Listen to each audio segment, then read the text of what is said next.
5 habitudes que l'on sous-estime et qui différencient les gens qui préservent leur jeunesse et leur vitalité de ceux qui les négligent. On a tous déjà assisté à cette situation où l'on croise des personnes âgées de la même génération mais avec une santé et une vitalité complètement différentes. Une personne qui paraît beaucoup plus jeune que son âge et qui se maintient en forme, tandis que l'autre fait beaucoup plus que son âge et donne l'impression de ne plus avoir de ressources énergétiques.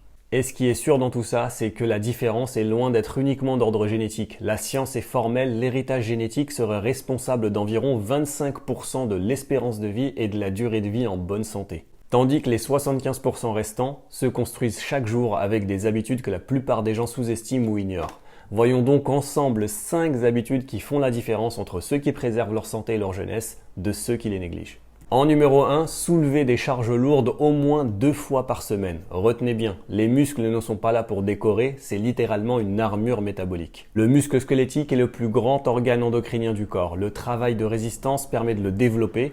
Après 40 ans, la sarcopénie fait perdre environ 1% de masse musculaire par an en l'absence de musculation.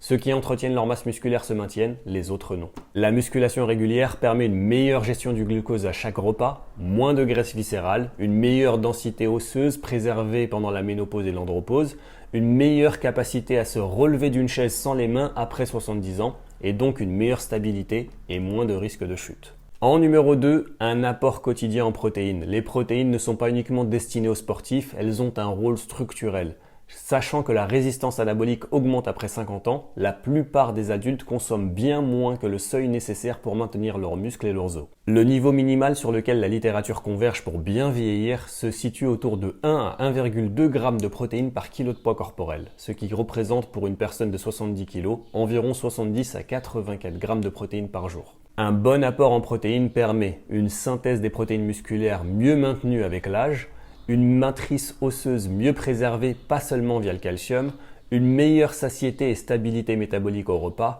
et une plus grande résilience face à la maladie et à la chirurgie avec l'avancée de l'âge.